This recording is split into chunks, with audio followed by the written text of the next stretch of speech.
Ganito lang pala kadali lutuin yung napakasarap na banana muffins. Mayroon ako ditong 4 na pirasong overripe na saging.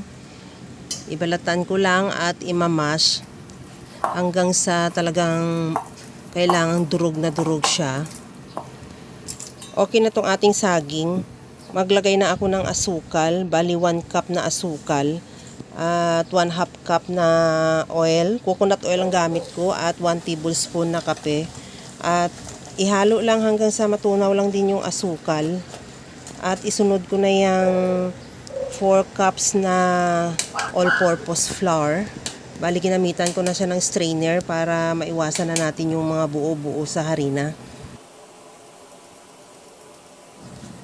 Maglagay din ako ng 2 tablespoon na baking powder at 4 tablespoon na milk powder. Kahit anong brand ng gatas pwede. At ihalo hanggang sa makuha lang natin yung tamang consistency ng butter. Since medyo kulang yung ating liquid, maglagay ako muna ng kalahating cup na tubig. Pagka kulang pa rin, pwede tayo magdagdag ulit. Nagdagdag ako ulit ng kalahating cup. Bali 1 cup lahat ang nailagay ko na tubig. At ihalo lang hanggang sa makuha mo na talaga yung tamang consistency ng butter. Kagaya nito, okay na ito. Maglagay ako dyan ng chocolate chips. Optional, kaya lang mayroon akong tira sa ref. Kunti lang din naman yan, sayang din, kaya nilagay ko na siya. Pagka nahalo na natin mabuti yung ating chocolate chips sa ating butter, ilipat na natin yan sa ating molder. Kagaya nito, bali 1/4 cup ang ginamit ko. Huwag mo lang talagang punuin dahil mag-aalsa pa yan.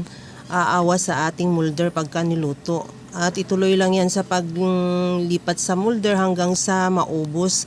At nakapainit na rin ako ng tubig sa steamer. Siguraduhin mo lang na kulong-kulo talaga yung tubig mo sa steamer. At lutuin natin yan ng 10 to 15 minutes. Bali 15 minutes ko talaga siya niluto para sure na talagang luto. Malaman mo naman na luto na siya pagka tinutpick test natin na wala nang dumikit, okay na yan. Tanggalin na natin yan sa steamer at palamigin at ilagay sa ating serving plate at ready to serve na. Ito na yung ating banana muffins. Tikiman portion na naman ulit. Tamang-tama lang talaga yung tamis ng ating muffins. Ang asukal niya hindi siya matamis, hindi rin siya matabang. At ang texture niya, ang ganda, talagang siksik. Kaya kung gusto mo gumawa nito, sundan mo lang talaga yung ingredients ko. Talagang hindi ka papalpak. Okay na to, luto na. Hanggang sa muli mga kalasa. Thank you for watching. Bye-bye!